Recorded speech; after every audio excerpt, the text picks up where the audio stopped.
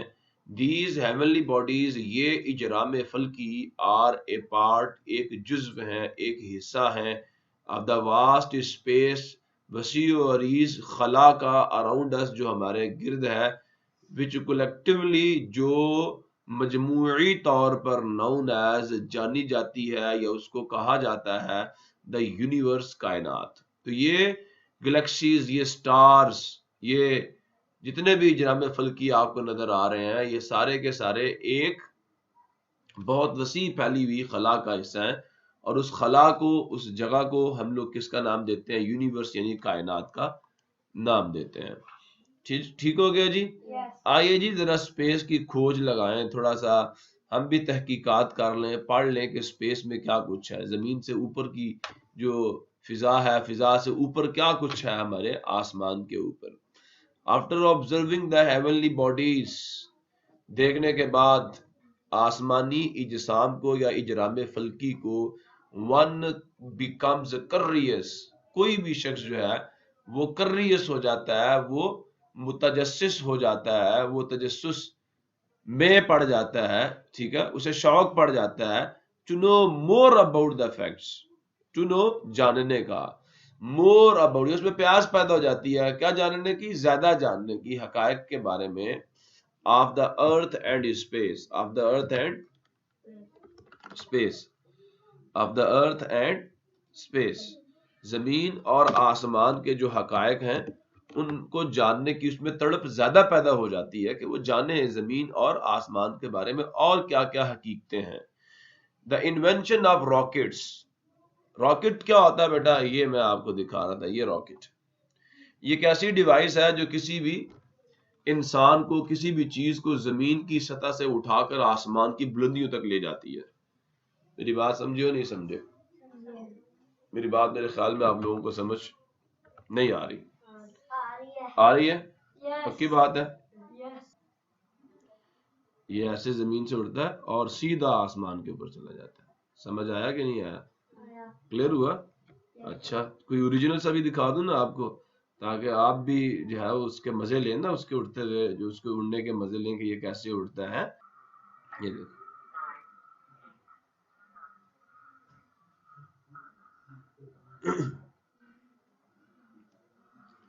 ये देखो, कोई बात समझ आई है? जब ये उड़ता है ना जमीन से, तो फिर ये कुछ होता है, इतनी धूल मिट्टी, ये इतनी चीजें उड़ती हैं, इतना जोर लगा के उड़ता है। अब बात समझ आई है नहीं आई? और ये क्या करता है, ये चीज को उठा के जो इसके ऊपर लगी हुई होती है, जो स्पेसशिप या स्पेस शटल होती है, उसको ले जाता है कहाँ पे, खला में ले जाता है। ठीक हो गया? ये देखो, so enjoy the flight of the rocket, ठीक है।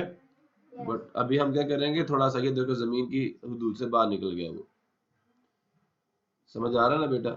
ये जमीन की हुदूद से बाहर निकल गया, ठीक है, अब आपको जमीन नजर आ रही है, नीचे छोटी सी जमीन है भाई, आस्ता आस्ता छोटी होती जाएगी। ठीक है भाई। Yes. सो नाउ हम इसको करते हैं क्लोज, और अब हम क्या करेंगे, ये वापस उसको ला दिखा रहे कैसे गया था, समझ आया? Yes. ये अब ये गए थे, कैसे गए थे ऊपर की सिमत में। So now we will start our lecture, जो हम बात कर रहे थे हम उसकी तरफ चलेंगे। तो समझ आया नहीं आया? Yes, sir.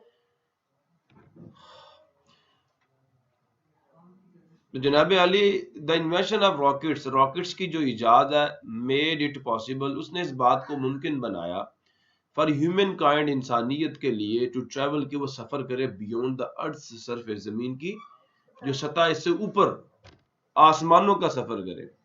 ठीक है, इनटू द वास्ट स्पेस, वसी और अरीज खला के अंदर। We could also start to explore how our planet earth and our solar system came into existence. We could also start, हम शुरू कर सकते हैं, टू एक्सप्लोर, खोज लगाना, पता लगाना, हाउ आवर प्लेनेट, किस तरह हमारा प्लेनेट, किस तरह हमारा प्लेनेट, हमारा सैयारा जमीन जो है वो वजूद में आया, एंड द सोलर सिस्टम, और जो हमारा सोलर सिस्टम जिसमें 9 सैयारे, अभी कहते हैं 8 हैं, जिनमें वो 8 या 9 सैयारे जो सूरज के गिर्द रिवॉल्व कर रहे हैं, केम इनटू एग्जिस्टेंस, वो वजूद में आए। ये कैसे बना सारा कुछ? तो कुरान तो खोल खोल के जवाब देता है, अल्लाह ने बनाया। ठीक है, समझ आया कि नहीं आया? आया। आगे चलें। Yes. The space age officially began on October 4, 1957। ये जो खला की उम्र है ना, मतलब खलाई सफर की जो उम्र है, सुन रहे हो? Yes. ये ऑफिशियली या ये कहूं कि रस्मी तौर पर बिगान शुरू हुआ ऑन अक्टूबर 4, 1957 में। 1957 व्हेन द सोवियत यूनियन, जब सोवियत यूनियन ने लॉन्च किया स्पुतनिक 1 को टू द अर्थ ऑर्बिट, जमीन के मदार में, जमीन के गिर्द उसने रेवोल्यूशन शुरू की। दैट वाज फॉलोड बाय, फिर उसकी पैरवी की गई या उसके बाद, several spacecrafts and satellites launched by the United states and other countries. उसके बाद बहुत सारे ममालिक ने अपने स्पेसक्राफ्ट्स को भी छोड़ा खला के अंदर, एंड सैटेलाइट्स, और अपने सैटेलाइट्स को भी छोड़ा। ठीक है, किसने? यूनाइटेड स्टेट्स ने, अमेरिका ने, और दूसरे ममालिक ने। सच सैटेलाइट्स, ऐसे जो सैटेलाइट्स हैं, मोनिटर, वो क्या करते हैं? मोनिटर करते हैं। मोनिटर करने का क्या मतलब होता है? निगरानी करना। वेदर कंडीशंस, ये मौसमी हालात का जायजा लेते हैं। Facilitate long range radio and television transmission, ये फैसिलिटेट करते हैं, ये सहूलत मुहैया करते हैं लॉन्ग रेंज रेडियो, लंबे लंबे दूर दराज मुकामात तक रेडियो टेलीविजन की जो नशरियात हैं उनको नशर करने में। Provide precise navigation and exploration of earth resources, provide करते हैं, मुहैया करते हैं बड़ा ही प्रीसाइज किस्म का, बड़ा ही ठीक ठाक किस्म का नेविगेशन, आमदोरफ्त का निज़ाम, एंड एक्सप्लोरेशन, और खोज का निज़ाम ऑफ अर्थ रिसोर्सेज, जमीन के ऊपर जो ज़खायर मौजूद हैं उनके लिए। रोल ऑफ नासा, अब नासा क्या है? ठीक है, क्या कह रहा हूं मैं? नासा क्या है? तो ये नासा एक इंस्टीट्यूट का नाम है, एक इदारे का नाम है। ठीक है, मेरी बात समझ आ रही है नहीं आ रही? तो national aeronautics and space administration, N से नेशनल, ए से एरोनॉटिक्स, एंड एस से स्पेस, और ए से एडमिनिस्ट्रेशन। सुन रहे हो? Yes. इस एन से क्या है? नेशनल, ए से एरोनॉटिक्स, एस से स्पेस, और ए से फिर क्या? Administration. Is an American space agency, ये एक अमेरिका का खला का इदारा, खलाई इदारा। ठीक है, विच इज रिस्पॉन्सिबल, जो जिम्मेदार है, जो क्या है? जिसने रिस्पॉन्सिबिलिटी उठाई हुई है, जिसने जिम्मेदारी उठाई हुई है।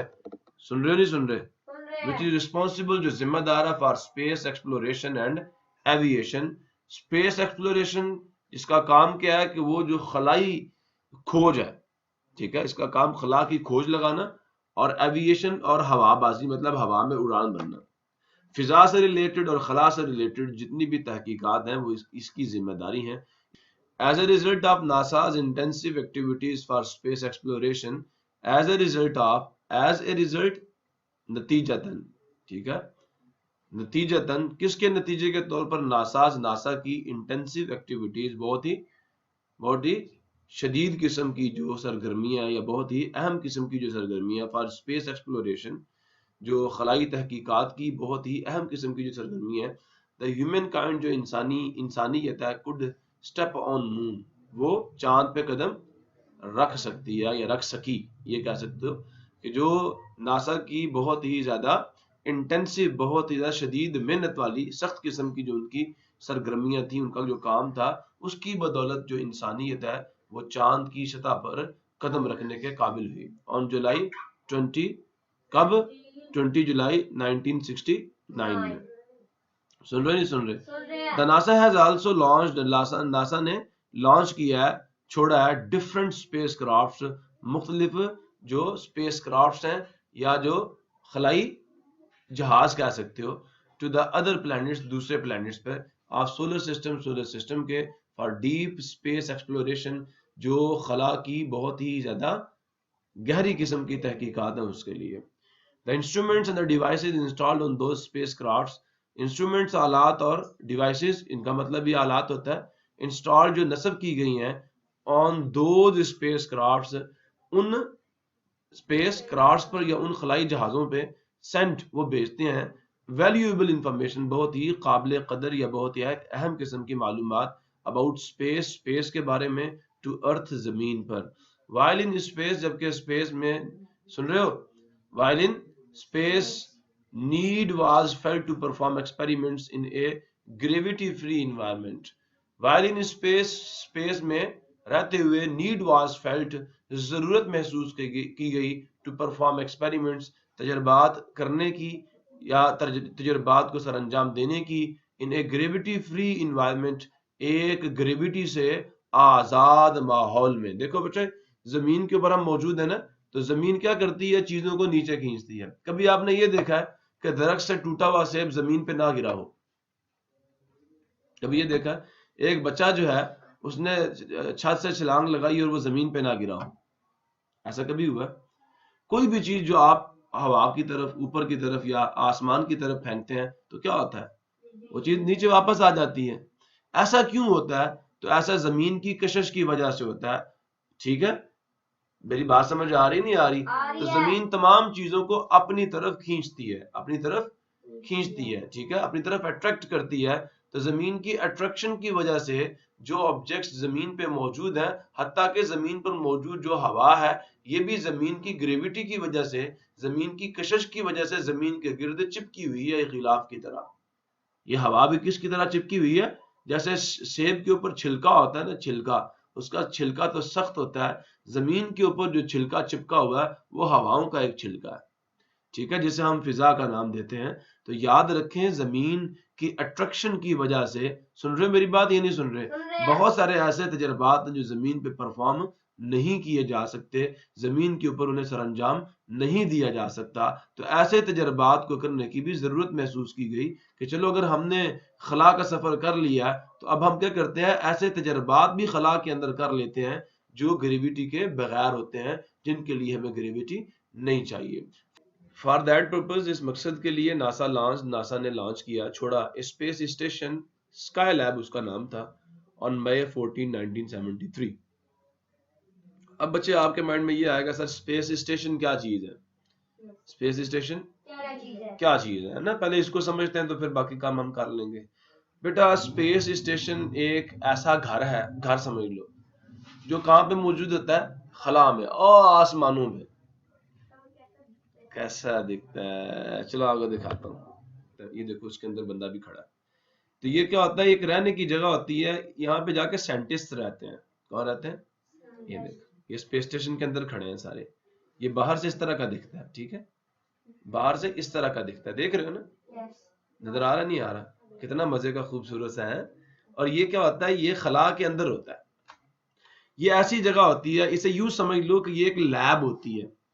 ये एक लैब समझ तो, लेबोरेटरी जहां पर तजर्बात होते हैं। और ये कैसी लैब होती है? जो जमीन की फिजा से बहुत ऊपर आसमान पे मौजूद होती है और जमीन के गिर्द रिवॉल्व कर रही होती है, और ये ग्रेविटी फ्री होती है, ठीक है, इसके अंदर जमीन की ग्रेविटी का कोई असर नहीं होता, ठीक है। ये इसके अंदर उड़ रहे होते हैं सारे।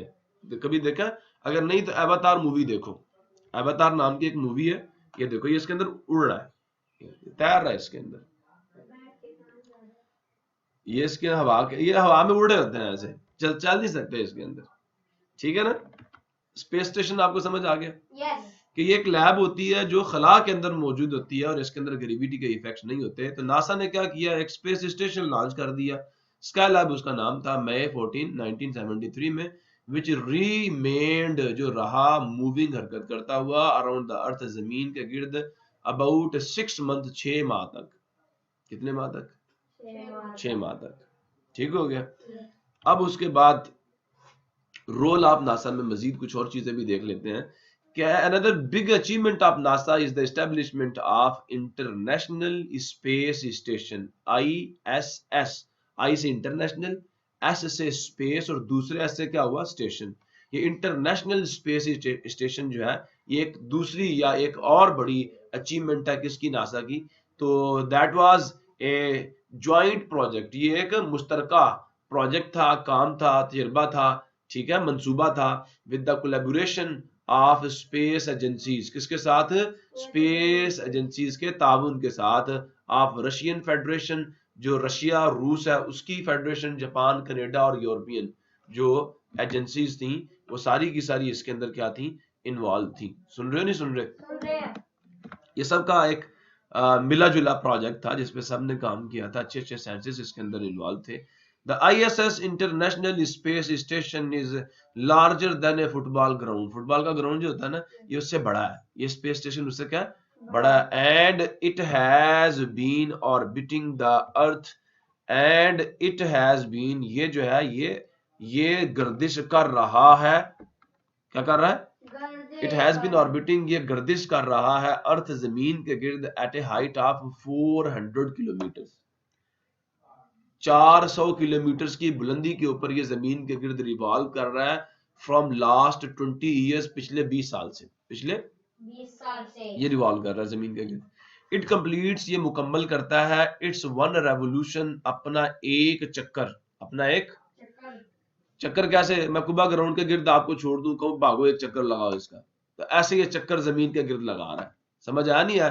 जैसे हम खाना काबा के क्या करते हैं, चक्कर लगाते हैं ना, तवाफ करते हैं, खाना काबा का नहीं करते। तो ये वही बात है कि ये भी जमीन के गिर्द, ये जमीन का के गिर्द ऐसे चक्कर लगा रहा है, ठीक है।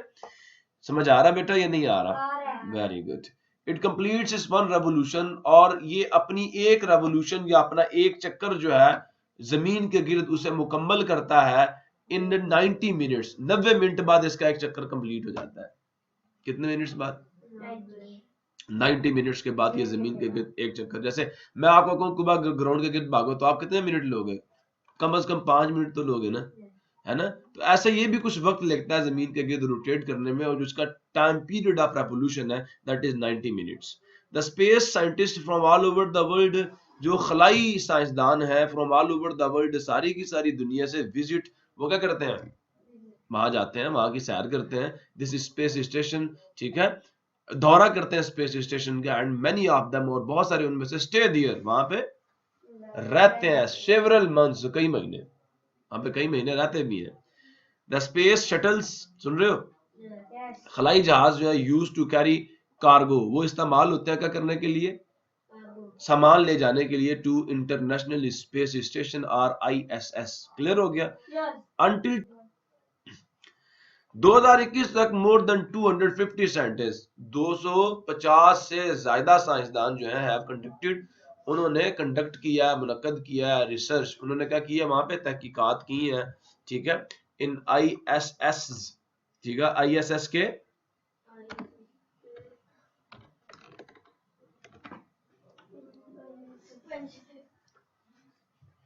ISS के स्पेसिफिक खास एंड ग्रेविटी फ्री और ग्रेविटी से आजाद इन्वायरमेंट माहौल में, ग्रेविटी तो है नहीं वहां पे, तो उस माहौल में उन्होंने अपने तजर्बात जो है उन्हें कैरी ऑन किया है, उनके ऊपर उन्होंने तहकीकात की, अपनी जो उनके आइडियाज थे, और फिर उनके रिजल्ट्स उन्होंने कंक्लूड किए हैं। ठीक हो गया? तो उससे बहुत सारे फायदे हुए दुनिया को।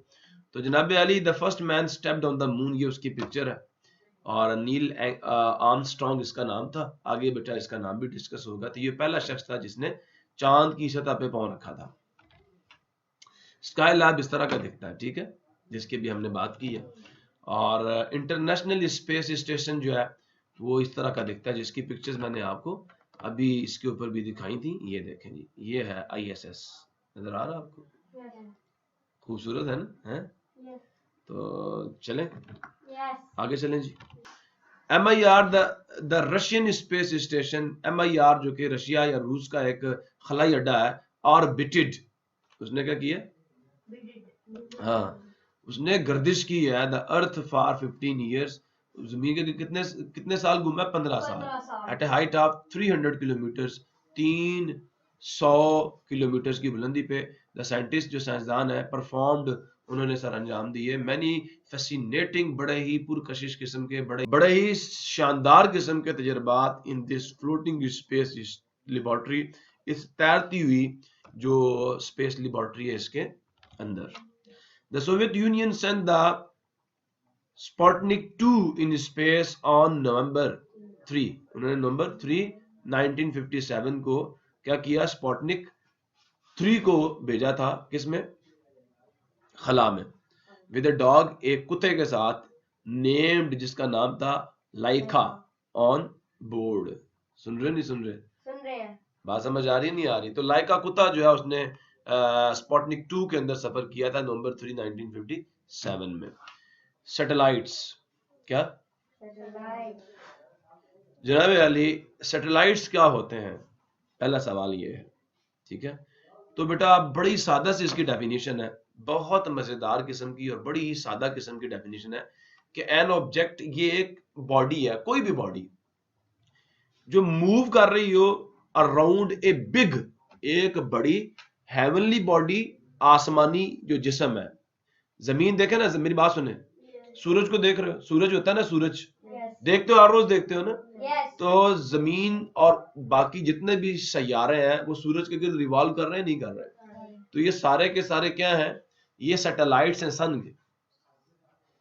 तो एक ऐसा जिस्म जो किसी बड़े इजराम फल्की के गिर्द, ठीक है, सुन रहे नहीं सुन रहे? एक बड़े आसमानी जिस्म के गिर्द क्या कर रहा हो? रिवॉल्व कर रहा हो। ड्यू टू इस ग्रेविटी, उसकी कशिश की वजह से, कशिश थकल की वजह से, इज कॉल्ड ए सैटेलाइट, उसको क्या कहा जाता है? सैटेलाइट कहा जाता है। क्लियर हो गया? सैटेलाइट की डेफिनेशन के ऊपर तो कोई मसला नहीं है ना? एग्जांपल्स क्या है जी इसकी? The moon revolves around the earth, ये जो चांद जमीन के गिर्द रिवॉल्व कर रहा है ना, तो ये चांद जमीन का सैटेलाइट है, जमीन का। It is a natural satellite of earth, ये जमीन का कुदरती सैटेलाइट है। ये देख लो, चांद जमीन के गिर्द क्या कर रहा है? रिवॉल्व कर रहा है। तो ये जमीन का सैटेलाइट है। और जमीन किसके गिर्द रिवॉल्व कर रही है? सूरज के गिर्द बेटा, सन के गिर्द रिवॉल्व कर रही है अर्थ, ठीक है? तो ये जो जमीन की सूरज के गिर्द रेवोल्यूशन है, ये जमीन को सूरज का सैटेलाइट बनाती है। और चांद क्योंकि जमीन के गिर्द रिवॉल्व कर रहा है, गर्दिश कर रहा है, तो इस वजह से चांद क्या हुआ? बाय डेफिनेशन जमीन का सैटेलाइट हुआ। क्लियर हुआ जी?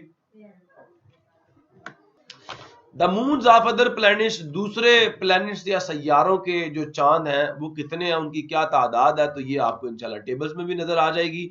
The moon is the only natural satellite of earth, जमीन का सिर्फ और सिर्फ एक सैटेलाइट है, और वो कौन है? वो मून है। कुदरती सैटेलाइट जमीन का सिर्फ एक है। Similarly some other planets have their moons as well, इसी तरह जैसे जमीन का मून है, दूसरे जो सैयारे हैं उनके भी अपने चांद हैं। मार्स के 2 मून्स हैं। मार्स के ऊपर कितने मून है? जुपिटर के ऊपर 79 मून्स है। सैचुरन के ऊपर 82 मून्स है। अब हमारे सिर्फ एक ही है, हम उसको देख देख के खुश हो रहे होते हैं। सैचुरन पे चले जाए तो इतने चांद देख के तो हम वैसे ही खुश हो जाएंगे, हैं? सुन रहे हो? यूरेनस के 27 मून्स है, और नेपच्यून के कितने हैं? 14 मून्स है। अब सोच लो बाकी सब के कितने कितने मून्स हैं, ठीक है? हमारा एक ही मून है, उसका नाम क्या है? चांद, जिसे हम चांद कहते हैं। ठीक हो गया? The fascinating moon of the Jupiter and Saturn can be watched, कहता है इसको आपने खुद करना है। इसके लिए आपको एक टेलीस्कोप चाहिए होगी, तो बच्चे इसको आपने अपने घर पे खुद परफॉर्म करना है, ठीक है? एक टेलीस्कोप, जिसे दूरबीन कहते हैं, वो आपको चाहिए इस काम को करने के लिए। द फैसिनेटिंग मून, शानदार किस्म के जो चांद आप जुपिटर के एंड सैचुरन, और सैचुरन के, कैन बी वॉच्ड, उन्हें देखा जा सकता है by using A moderately powered, एक दरमियानी ताकत की, किसे यूज करके? हैंडी टेलीस्कोप, वो टेलीस्कोप जो आपके हाथ में भी आप पकड़ सकते हैं। यू मे सीक हेल्प, आप मदद ले सकते हैं फ्रॉम द इंटरनेट, इंटरनेट से भी, फॉर दियर लोकेशन, उनकी जगह के बारे में, इन स्काई, आसमान पर, कि हाँ जी मुझे ये पता करना है कि सैचुरन के जो मून्स हैं वो मुझे किस जगह पे दिखाई देंगे, किस सिम्ट में दिखाई देंगे, उनकी पोजीशन क्या है। तो आप एक हैंडी टेलीस्कोप के जरिए से, एक आम सी दूरबीन के जरिए से भी इनको देख सकते हैं आसमान के ऊपर।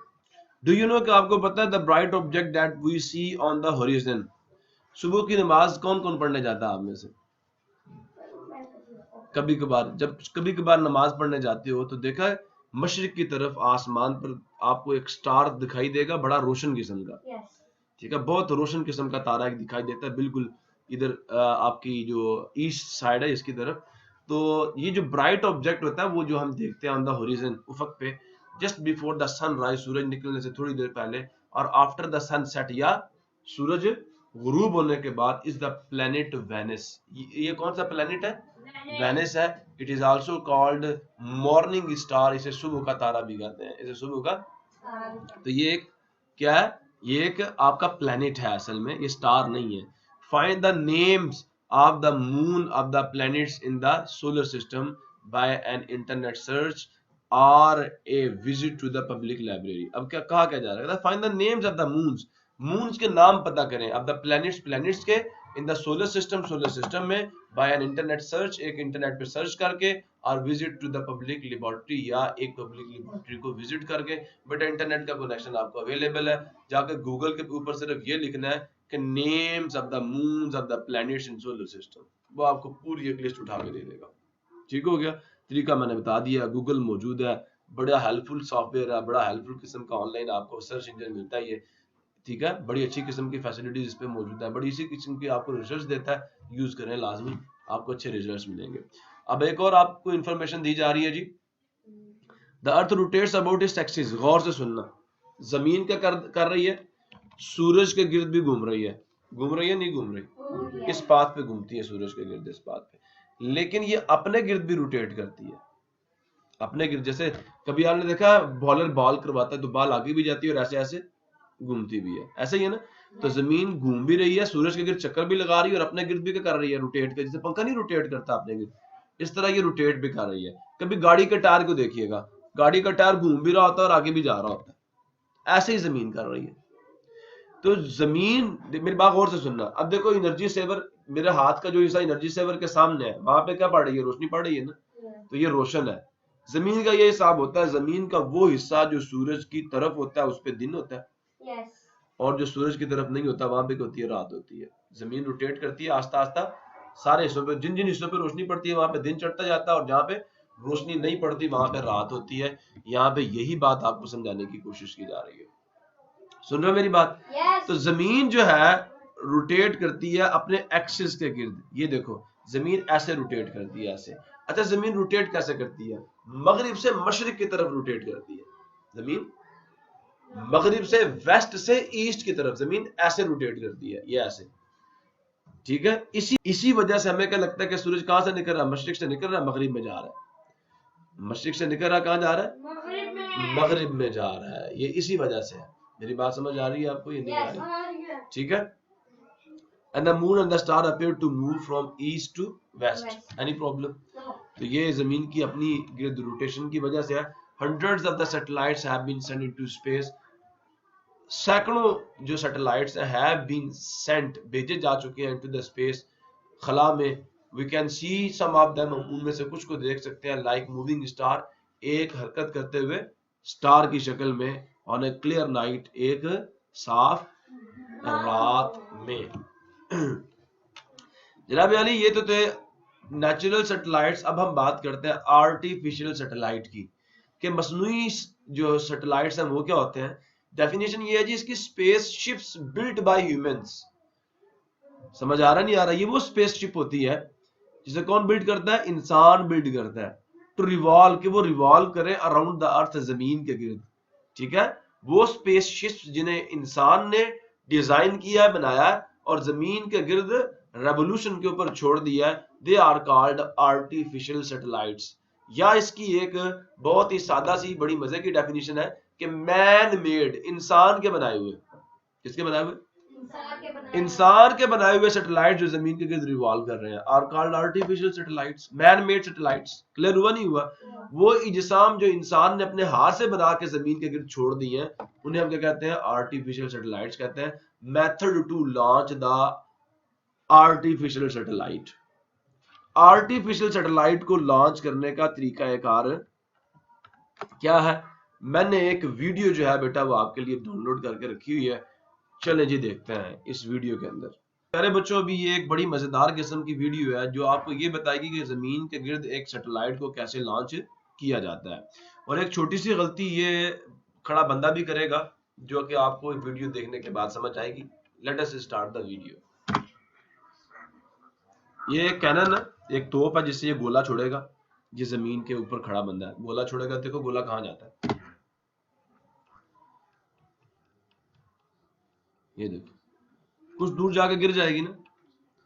अगर आप और जोर से गोला फेंके तो क्या होगा? थोड़ा और दूर जाके गिरेगा।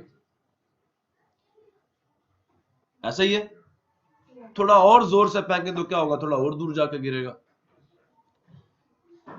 अब इधर ये गौर से देखो, जमीन ऐसी है गोल। अगर जमीन के ऊपर हम कुछ हाइट के ऊपर जाके जमीन की फिजा में कुछ हाइट पे जहाज में जैसे वो रॉकेट में ले जाते हैं ना, रॉकेट में कुछ हाइट पे हम चले जाएं, काफी ऊंचा चले जाएं हम लोग, और वहां जाकर एक खास स्पीड के साथ हम किसी ऑब्जेक्ट को किधर फेंके? हॉरिजॉन्टल डायरेक्शन में फेंके, इस डायरेक्शन में, इस डायरेक्शन में, तो क्या होगा? देखो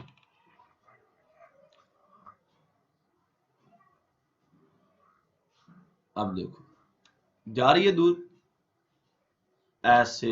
अब थोड़ा और जोर से फेंकोगे तो क्या होगा? कि जमीन को टच ही नहीं होगा और जमीन के गिर्द क्या करना शुरू कर देगा? रिवॉल्व करना शुरू कर देगा। लेकिन देखना यही गोला अब क्योंकि हाइट पे वो खड़ा है, थोड़ा बैठ जाए नीचे तो बच जाएगा, तो रेवोल्यूशन ऐसे होगी। क्लियर हो गया? बच ऐसा जो है, मेरी बात गौर से सुनिएगा, ये तो सिर्फ एक थोड़ा सा आपको जिसे कहते हैं कि मजा भी आए इस चीज को देखने में। लेकिन क्या किया जाता है? सैटेलाइट को पकड़ के ना रॉकेट के जरिए से बहुत ऊंचा ले जाते हैं, और वहां जाके बेटा एक बात याद रखिएगा, एक फोर्स की मदद से किसी बॉडी की मोशन को हम 3 तरीकों से डिस्टर्ब कर सकते हैं। देखो ये एक बॉडी है ना, ये इधर को जा रही थी, इधर को मूव कर रही है, ठीक है। आप अगर इसको उसी सिंप में धक्का लगाना शुरू कर दो तो इसकी स्पीड क्या हो जाएगी? बढ़ जाएगी। और अगर ये बॉडी इधर को मूव कर रही है, आप इसके अपोजिट डायरेक्शन में फोर्स लगाना शुरू कर दो तो क्या होगा? स्पीड इधर को है इसकी, और आप अपोजिट डायरेक्शन में धक्का लगाना शुरू कर दो तो क्या होगा? स्पीड कम हो जाएगी, वो रुक जाएगी। ऐसा ही है ना? अच्छा, अब अगर मेरी बात गौर से सुनना, ये बॉडी की स्पीड की डायरेक्शन है, इधर को मूव कर रही है। आपने ना इधर को फोर्स लगाई ना इधर को फोर्स लगाई, आपने बॉडी की मोशन के साथ 90 डिग्री का एंगल बना के फोर्स लगाई, तो क्या होगा बताओ जरा मुझे? नीचे होगी। ये ऐसे सर्कल में मूव नहीं करना शुरू कर देगी। जैसे आप एक पत्थर को बांध के घुमा रहे होते हैं, जब पत्थर को आप अपने हाथ के साथ बांध के, ये रस्सी के साथ बांध के हाथ से घुमाते हैं तो पत्थर सर्कल में रोटेट करता नहीं करता, और जैसे ही आप रस्सी को काटते हैं तो पत्थर ऐसे निकलता है, ऐसे सीधा रस्सी के साथ 90 डिग्री का एंगल बना के निकलता है, निकलता नहीं निकलता? और यही काम जमीन करती है। जब जमीन के ऊपर आप कुछ हाइट पे किसी सैटेलाइट को ले जाते हैं और जाके उसको इस डायरेक्शन में लॉन्च करते हैं, इस डायरेक्शन में एक खास स्पीड के साथ, तो वो सैटेलाइट इधर को जाता नहीं है बल्कि क्या करता है? जमीन के गिर्द रोटेट करना शुरू कर देता है। समझ आया कि नहीं आया? और यही बात मैंने आपको वीडियो में भी दिखाई है। अब आइए हम देखते हैं कि method to launch the satellite. These are satellites are sent into the space by rockets। पहले इनको रॉकेट्स के जरिए से कहां लेके जाया जाता है? खला में लेके जाया, एक हाइट पे लेके जाया जाता है, ठीक है। And are assigned the right speed, और फिर इनको दी जाती है एक खास रफ्तार फॉर दी, ठीक है, for their height in the orbit. जो उनकी हाइट होती है ना ऑर्बिट में, वहां हमें उसको एक खास स्पीड देनी पड़ती है, तो उस स्पीड के साथ हम उसको फेंक देते हैं, उसको हम फेंक देते हैं, ठीक है जी। द हायर ए सैटेलाइट, अब जितना सैटेलाइट ऊंचा होगा ना, ठीक है, द स्लोअर इज स्पीड, उसकी स्पीड उतनी ही कम होगी। And longer is the time, और वो ज्यादा टाइम लेगा, ठीक है, और the longer is the time required to complete its one orbit और one revolution in the orbit. तो क्या होता है फिर वो उतना ज्यादा टाइम लेगा अपना एक चक्कर पूरा करने में अपने ऑर्बिट के अंदर या अपने मदार के अंदर। वीडियो एक्सप्लेनेशन बेटा मैं आपको दे चुका हूं, दिखा चुका हूं, बंदा भी मार दिया अभी आप लोगों ने। आगे चले।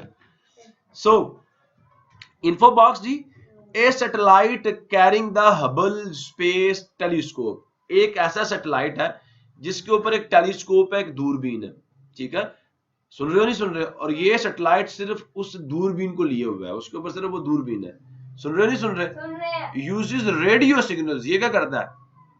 रेडियो के सिग्नल्स को यूज करता है फॉर स्पेस एक्सप्लोरेशन, स्पेस की खोज लगाने के लिए, एंड कॉन्स्टेंटली, और ये मुसलसल सेंड्स भेजता रहता है इंफॉर्मेशन, मालूमात डाउन टू द अर्थ, जमीन की तरफ, ये जमीन को आसमान की पिक्चरें लेके भेजता रहता है, बड़ी खूबसूरत किस्म की।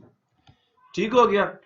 अब बच्चे बात जो है वो ये है कि आर्टिफिशियल सैटेलाइट तो बनाना भी हमें आ गया और उसे छोड़ना भी आ गया। अब उसके फायदे क्या है हमें, उसके हमें फायदे क्या है? Thanks to artificial satellites, artificial satellites का शुक्रिया, हम ममनून है आर्टिफिशियल सैटेलाइट्स के, ठीक है, किस लिए? The radio and television transmissions, radio और टेलीविजन की जो नशरियात हैं, एंड इंटरनेट कवरेज, आज देखते हो ना यूट्यूब भी बैठ के घर में इंटरनेट की कवरेज मिल रही है नहीं मिल रही, ये किसकी वजह से हो रहा है? ये सैटेलाइट्स की वजह से हो रहा है। Reach to every part of the world, ये दुनिया के हर कोने में पहुंचती है, रेडियो की ट्रांसमिशन, टेलीविजन की ट्रांसमिशन और इंटरनेट की जो कवरेज है, जो इसके सिग्नल्स हैं, वो पूरी दुनिया में डिस्ट्रीब्यूट करना, ये आर्टिफिशियल सैटेलाइट्स का करिश्मा है और इन्हीं की बदौलत हो रहा है और इन्हीं का काम है। We can contact distant locations, हम राबता कर सकते हैं दूर दराज मुकामात, दूर दराज मुकामात पर, बाय सेलुलर टेलीफोन, मोबाइल के जरिए से, by using satellite services, satellites की सर्विसेज को इस्तेमाल करके, वाइल ड्राइविंग, ड्राइव करते हुए, कार चलाते हुए, और इवन हाइकिंग या पहाड़ पे चढ़ते हुए, ठीक है, वी कैन नेविगेट, हम लोग सफर कर सकते हैं इफेक्टिवली, बड़े ही मुअस्सर अंदाज में, बड़े ही अच्छे अंदाज में, with the help of satellite, satellite की मदद से, प्रोवाइडेड जीपीएस, सैटेलाइट की मदद से मुहैया करदा ग्लोबल पोजिशनिंग सिस्टम की मदद से, या ग्लोबल पोजीशनिंग सिस्टम की जो जो जो जो खिदमात है उसकी मदद से, वेयर एवर, जहां कहीं भी वी में भी हम होंगे इन द वर्ल्ड, दुनिया में। देखो पहले क्या होता था, हमने कहीं जाना होता था, बंदों से पूछ रहे होते थे यार फलां जगह कहां पे है। आज क्या करते हैं, मोबाइल निकालते हैं, गूगल मैप के जरिए से लिखते हैं जी यहाँ जाना है, वो आपको रूट भी बता देगा, रास्ता भी बता देगा, शॉर्टेस्ट रूट भी बता देता है वो, कि ये कम से कम फासला, ये ज्यादा फासला है। समझ आया कि नहीं आया? रास्ते के बारे में इंफॉर्मेशन तक आपको वो प्रोवाइड कर देता है। We can learn about the weather forecast, हम जान सकते हैं, हम पता कर सकते हैं मौसमी फॉरकास्ट के बारे में, पेशनगोइयों के बारे में, फास्टर, बहुत तेजी के साथ, and that can also help us, और वो हमें, हमारी मदद कर सकती है टू टेक प्रिकॉशंस, क्या लेने में? प्रिकॉशंस लेने में, या एहतियाती तदाबीर उठाने में, अगेंस्ट फ्लड्स। अब आपको वेदर फॉरकास्टिंग वाले बता देंगे हाँ जी इन दिनों में बहुत ज्यादा बारिश आने वाली है, तो उसे सैलाब आएगा नहीं आएगा, आप पहले ही प्रिपेयर हो जाए। स्टॉर्म्स कि हाँ जी आंधी आने वाली है, फॉरेस्ट फायर्स या जंगलात को आग लगने का खतरा है, एंड अदर डिजास्टर्स इफेक्टिवली, और दूसरे जो बहरान है या नुकसानात है उनके बारे में हमें पहले ही पता चल सकता है। ठीक हो गया। यूजेस ऑफ वेरियस सैटेलाइट्स, अब बेटा कुछ एग्जांपल्स देखेंगे, कुछ इस्तेमाल देखेंगे सैटेलाइट्स के।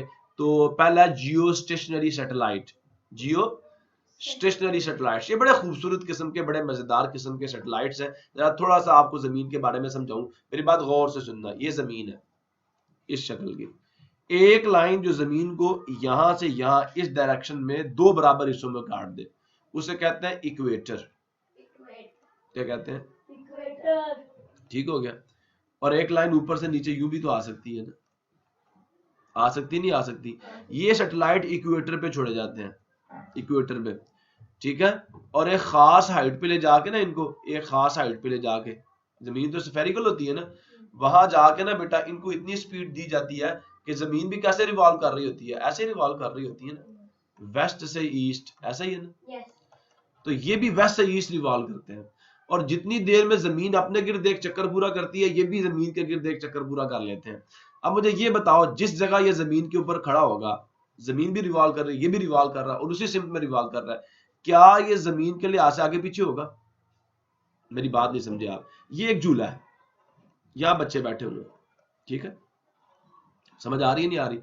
और ये समीउल्ला है, जिस रफ्तार से झूला रोटेट कर रहा है, ठीक है, समीउल्ला इस डिस्टेंस पे रह के झूले के साथ भाग रहा है, इसके सामने इसका भाई बैठा हुआ उबैदुल्ला, ठीक है, समीउल्ला इतनी तेजी से भाग रहा है कि उबैदुल्ला के बिल्कुल सामने रहे। ऐसा हो सकता है या नहीं हो सकता? जियो स्टेशनरी सैटेलाइट्स की रेवोल्यूशन में ये प्रिंसिपल यूज होता है कि जियो स्टेशनरी सैटेलाइट्स को इक्वेटर पर ले जाकर, इक्वेटर पर इतनी हाइट पे ले जाते हैं, ठीक है, जहां पे जाकर रिवॉल्व कर सके, किसी चीज से टकराए ना, ठीक है, और ये 36, ये यहां लिखा हुआ है 36,000 किलोमीटर, 36 किलोमीटर की बुलंदी पे ले जाया जाता है इनको, और वहां जाके इनको ऐसी स्पीड से फेंका जाता है कि ये जमीन के गिर्द रिवॉल्व भी करें और इनकी जो पोजीशन है जमीन के लिहाज से चेंज भी ना हो। दो दोस्त मोटरसाइकिल पे जा रहे हैं रोड के ऊपर सही स्पीड के साथ, वो दोनों एक रफ्तार से अगर जा रहे हो तो आपस में बातचीत कर सकते हैं, दुआ सलाम कर सकते हैं, नहीं कर सकते? एक दूसरे के लिहाज से तो रेस्ट भी होंगे ना, दुनिया के लिहाज से मूव कर रहे हैं ना। ऐसे ही क्या होता है कि हम जियो स्टेशनरी सैटेलाइट को क्या करते हैं, एक हाइट पे ले जाते हैं और इस रफ्तार से छोड़ते हैं कि जमीन के जिस मुकाम के वो ऊपर है ना उसी के ऊपर रहे और रिवॉल्व भी करे। समझ आया नहीं यार? तो ऐसे सैटेलाइट को जियो स्टेशनरी सैटेलाइट, जियो का मतलब अर्थ होता है जमीन और स्टेशनरी का मतलब साकन, रुका हुआ, वो सैटेलाइट जो जमीन के गिर्द रिवॉल्व कर रहा है लेकिन जमीन के लिहाज से क्या वो रुका हुआ एक जगह पे, उसकी पोजीशन जमीन के लिहाज से चेंज नहीं होती। समझ आया नहीं यार? ऐसे सैटेलाइट को हम लोग क्या कहते हैं, जियो स्टेशनरी सैटेलाइट कहते हैं। मेरे ख्याल में मेरी बात आपको समझ आ गई है, झूले वाली बात से समझ आई है नहीं आई? यही हिसाब होता है जियो स्टेशनरी सैटेलाइट में। The satellites revolving in the orbits around the earth, ये सैटेलाइट्स हैं जो ऑर्बिट्स में रिवॉल्व कर रहे हैं जमीन के गिर्द विद द सेम स्पीड, एक ही रफ्तार के साथ एज दैट ऑफ अर्थ, जितनी जमीन की है। जिस रफ्तार से जमीन अपने गिर्द कर रही है ना रोटेट, ये उसी रफ्तार से क्या करते हैं, जमीन के गिर्द भी क्या करते हैं, ये रोटेट करते हैं, ठीक है, are known as geostationary satellites. ऐसे सैटेलाइट्स को हम लोग क्या कहते हैं, जियो स्टेशनरी सैटेलाइट्स कहते हैं। अगर मैं इस बात को इस तरह डिफाइन करूं कि वो सैटेलाइट्स जो जमीन के गिर्द रिवॉल्व कर रहे हैं, ऐसे जमीन के गिर्द रिवॉल्व करने वाले सैटेलाइट्स जिनका जमीन के गिर्द वन रेवोल्यूशन पूरा करने का जो टाइम है वो 24 आवर्स है, 24 घंटे में एक चक्कर जमीन के गिर्द पूरा कर लेते हैं। जमीन के गिर्द रिवॉल्व करने वाले वो सैटेलाइट्स जो जमीन के गिर्द 24 घंटे में एक चक्कर पूरा कर लें, ऐसे सैटेलाइट्स को जियो स्टेशनरी सैटेलाइट्स कहा जाता है। आप इसको ऐसे भी समझ सकते हैं, ठीक हो गया? ऐसे सैटेलाइट्स जो एक दिन में जमीन के गिर्द सिर्फ एक चक्कर पूरा करें, ऐसे सैटेलाइट्स को जियो स्टेशनरी सैटेलाइट्स कहा जाता है। अब आगे इनकी कुछ खूबियां सुन लें। दे ऑर्बिट, मतलब जियो स्टेशनरी सैटेलाइट्स ऑर्बिट करते हैं, गर्दिश करते हैं at a height of about 36,000 kilometres. ये जमीन के गिर्द 36,000 किलोमीटर की भी रिवॉल्व करते हैं, गर्दिश करते हैं। एंड आर पोजिशनड, और इनको पोजीशन दी जाती है, इनको मुकाम दिया जाता है डायरेक्टली अबव द इक्वेटर, बिल्कुल इक्वेटर के ऊपर। बात समझ आ रही है नहीं आ रही? आगे चले। हाँ, दे अपीयर स्टेशनरी, ये साकिन महसूस होते हैं, नजर आते हैं एट वन प्लेस, एक ही जगह पे, ऑल द टाइम, हर दफा, व्हेन व्यूड, जब इन्हें देखा जाता है फ्रॉम द अर्थ, जमीन से, ये साकन लगते हैं, ऐसा लगता है ये हरकत नहीं कर रहे, रुके हुए हैं, लेकिन वो मूव कर रहे होते हैं। दे आर कॉमनली यूज्ड, इन्हें आम तौर पर इस्तेमाल किया जाता है फॉर कम्युनिकेशन पर्पसेस, किसके लिए? बातचीत के मकासद के लिए, एंड ट्रांसमिटिंग, और नशर करने के लिए, मुंतकिल करने के लिए, television signals across the world, television की जो नशरियात है उनको पूरी दुनिया में। प्रॉब्लम ये देखो, जियो स्टेशनरी सैटेलाइट आपको दिखा रहा हूं मैं, नजर आया आपको? नेक्स्ट इज इंफो बॉक्स है जी। The earth rotates about its axis, जमीन अपने एक्सिस के गिर्द चक्कर लगाती है, रोटेट करती है, घूमती है विद स्पीड, किस स्पीड के साथ? 1470 kilometre per hour over the equator. जमीन की अपने गिर्द चक्कर लगाने की रफ्तार क्या है? 1470 किलोमीटर फी घंटा। क्लियर हो गया? For your information, for a satellite to stay in a particular orbit, एक सैटेलाइट को एक ऑर्बिट में रहने के लिए, को ऑर्बिट करने के लिए या रिवॉल्व करने के लिए एक खास रफ्तार चाहिए होती है। एक खास, जैसे अभी यहाँ पे ये बंदा जो है वो फोत हो गया था, हुआ नहीं हुआ? देखो पहले इन्होंने फेंके ना कैनन्स, तो वो उन्होंने रिवॉल्व सारे कैनन्स पहले भी फेंके थे। देखो देखो ये फेंका था, अब देखो एक और फेंकेंगे, ये भी रिवॉल्व नहीं करेगा। देखो अब ये वाला जो है ना, ये भी रिवॉल्व क्यों नहीं कर रहा? क्योंकि इसके पास वो स्पीड नहीं है। इसकी स्पीड कम थी, थोड़ा दूर जाके गिर जाएगा, थोड़ा दूर जाके ये क्या करेगा, गिरे कहां पे गिरेगा? जमीन के ऊपर गिर जाएगा। लेकिन ये देखो ये भी जाके जमीन से टकरा गया। अब थोड़ा और रफ्तार तेज दी है तो वो क्या करेगा? वो रिवॉल्व करना शुरू कर देगा। तो किसी भी ऑर्बिट में एक, समझ आया? ये देखो रिवॉल्व करना शुरू कर दिया ना उसने। तो किसी भी ऑर्बिट में एक सैटेलाइट को रिवॉल्व करने के लिए एक खास स्पीड चाहिए होती है, एक खास स्पीड चाहिए होती है। ठीक है? It must be travelling at a specific speed. The lower the height the faster it must be moving. जितनी हाइट कम होगी उतना तेजी से उसको मूव करना पड़ेगा, और जितनी हाइट ज्यादा होगी उतना स्लोली वो मूव करेगा। समझ आया? Very good. आगे देखते हैं। डू यू नो, क्या आप जानते हैं? The whole earth can be covered. सारी की सारी जमीन को आप कवर कर सकते हैं, मतलब सारी की सारी जमीन को आप देख सकते हैं bye just 3 geostationary satellites. 3 जियो स्टेशनरी सैटेलाइट को इस्तेमाल करके। ये देख रहे हो, एक ये है, एक ये है, एक ये है, और पूरी जमीन को आप कवर कर सकते हैं, पूरी जमीन को, पूरी जमीन को। और बाकी को कौन कवर करेगा? ये वाला होगी कवर जमीन। पूरी जमीन रोशन कर सकते हैं आप, पूरी जमीन आप रोशन कर सकते हैं इन 3 सैटेलाइट्स के जरिए से। The whole earth can be covered by just 3 geostationary satellites for global transmission. क्या? आलमी ट्रांसमिशन के लिए, नशरियात के लिए, आप radio and television signals. Any problem?